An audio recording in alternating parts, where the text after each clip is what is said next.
Opening night of my musical, Dirty Rotten Scoundrels. I was in the middle of a fashion photo shoot.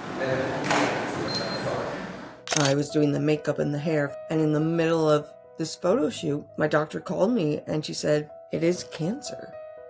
And I was sitting down and it still felt like the floor just gave out. The emotions that came out in that photo shoot, it really actually made it really special knowing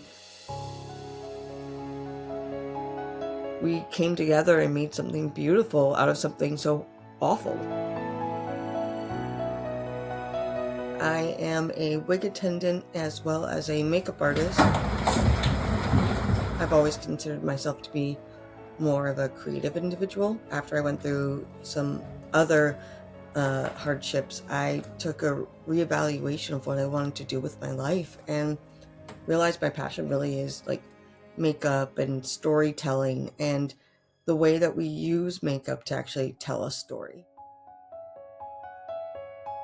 When I finally got to a point in my career where I was like, I'm here, I've made it, this is the dream, I'm living it. Cancer. Fun. Red was just 35 when she heard the news. It didn't seem real at first. How it happened and what came next was something she could have never imagined. I don't think there ever is a good time to get cancer, like, oh, perfect schedule, like right on time. No one really wants that ever. I just had a canker sore, I thought, that wouldn't go away. At the beginning when this happened, I just happened to notice a bump on the left side of my tongue. It was by my teeth, so I kept hitting it, but it wasn't going away. I was months into my job and was like, okay, now that I'm a bit more settled, I really should do something about this because it's really starting to hurt. It was the emergency room because we don't have a clinic, like a walk-in clinic. And he looked at it and he said, "You bit your tongue." And I'm not like this normally. But just something in me just went, no. It's been like this for months. I pushed back, which he didn't really seem to like, but he did refer me to an ENT, ear, nose, throat specialist. And that she was fantastic. And she just helped me. She was like, okay, we'll do a biopsy. You're so young. It can't be, no. Well, let's do the biopsy and we'll see. But something odd's happening here. I was doing the makeup and the hair for the photo shoot.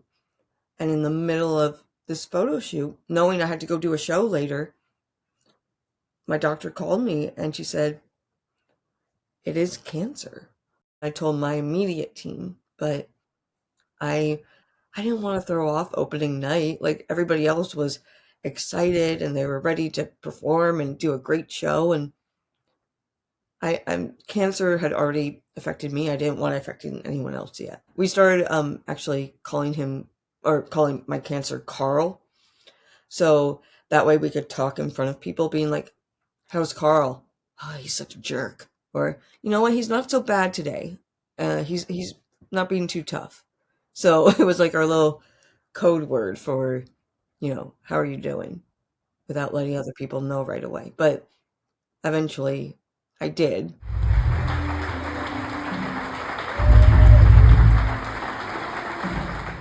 I wasn't on my A game, I won't lie. When I eventually did tell people and I told them when I got my diagnosis, so many people were like, "What? Like, I didn't even know. You didn't even show anything." Um, but what was nice was having the few people that did know just checking in and like just looking across and being like, and just like being able to say something without actually saying anything, which was also hard because when you find out you're going to be losing about half your tongue, it's like, will I be able to say anything again? And that was a scary concept. I can't help myself. I make jokes. I was like, can you believe it? The yapper has tongue cancer. Red would lose 40% of her tongue. She didn't know what life would look like after surgery, so she had one last showstopper in mind. I did a big karaoke night. Um, I called it Red Sing Out, and I just had it like casually, like whoever wants to show up, they can show up. Yes, yes. It says goodbye cancer. So goodbye cancer. Woo! Cut it out. Let's go. Do it. They were wildly talented, and they were singing so beautifully. It was just so moving, and like I'm jumping up to sing with them, and they, I got a cake at our grocery store that was a giant tongue, and it said goodbye cancer, and we all cut into it to say goodbye to it. And so we had cake and we celebrated. People were singing Celine Dion. I started the night singing I Will Survive. Um, and at the very end, we all sang it again together. The moment had arrived for Red to turn the page. It was time to tackle cancer. I'm blown away by what they were able to do. What they did was they removed up to about 40% of my tongue. So they had to go in and remove the cancerous area. Um, they made an incision on my neck so that they could not only remove lymph nodes to test to see, because I was already stage 3, to put it in like layman's terms, squamous cell, all that. Um, so they did the incision not only to do that, but they also used my own body as a transplant. So I have this lovely, trying to show it on camera. But basically, this became my new tongue. And so that was attached here. But they actually took the veins as well. So it's quite an incision. Um, and they used that to reattach it in my neck so that my tongue, even though I have my native tongue, which is my original tongue, so I have about 60% left, and that has taste buds, which are coming back. The wildest part was they told me, you were going to go into this. There was a possibility I would have a trach. I did ask, if possible, to avoid it. But obviously, if it was a choice between trach or death, I chose the trach for that. But thankfully, they were able to do it without putting that in. And what that ended up doing was, even with or without the trach, they told me I wouldn't be able to speak for a while. And I have a speech pathologist that I'm working with.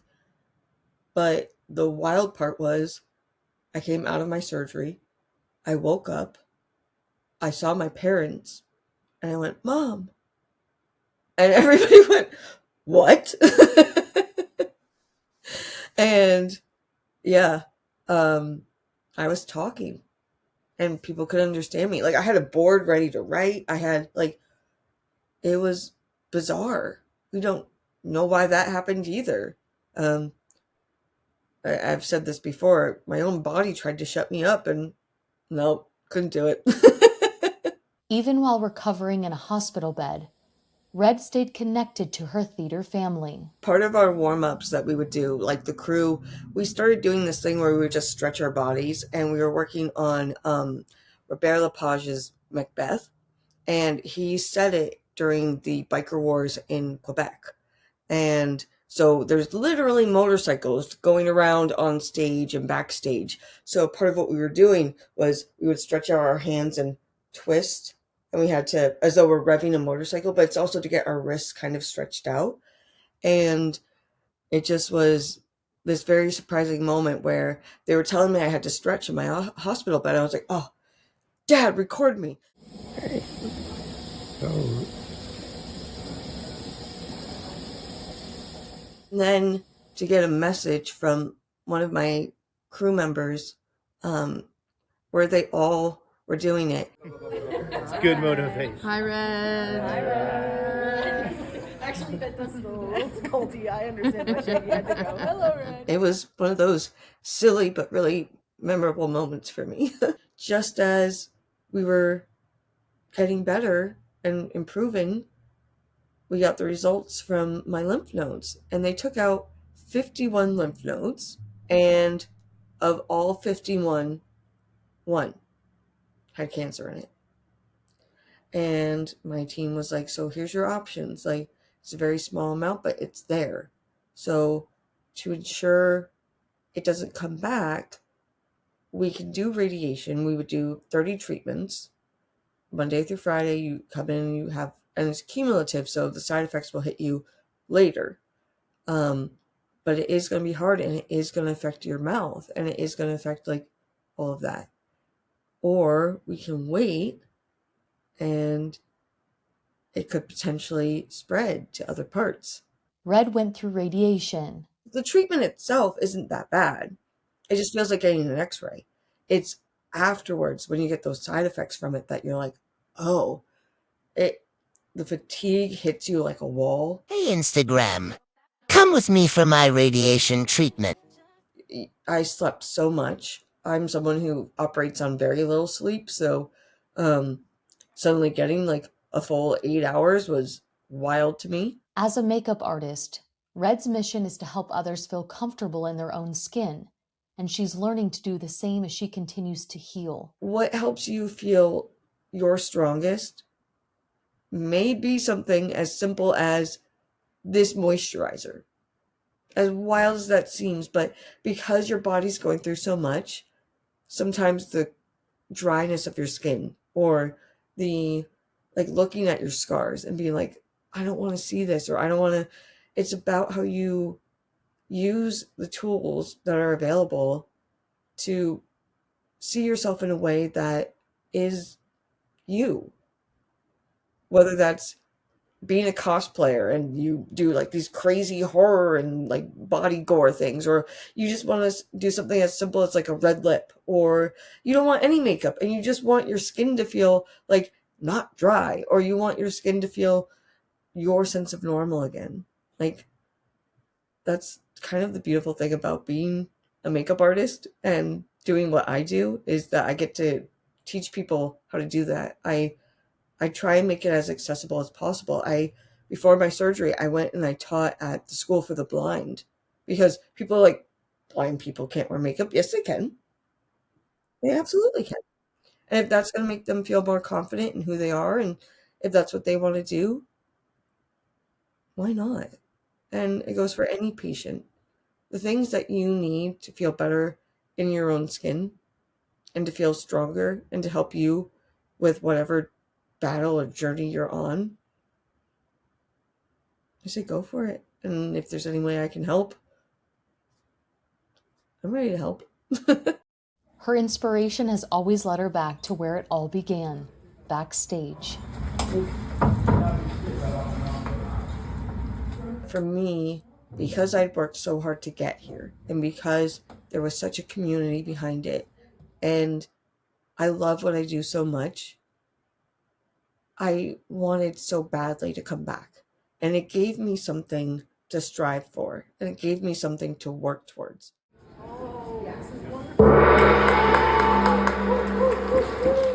So I really went with my exercises that I was doing, like, stretching and making sure I had mobility back.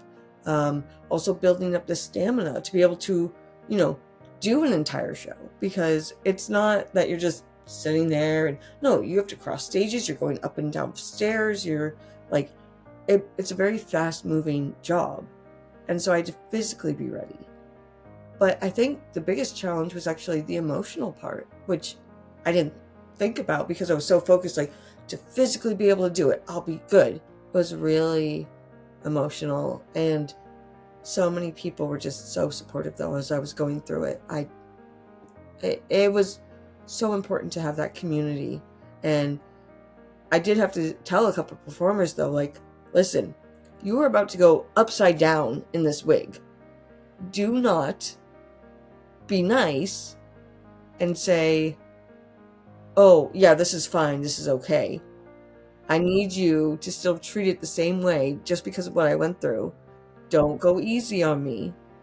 But for me, working towards coming back and doing this work that I love and helping tell a story, actually helped me tell mine. And it really meant a lot to be able to do that. And I just want to keep doing it. So that's why I wanted to share also the story here, because like we all have, like, everybody has these beautiful stories to tell.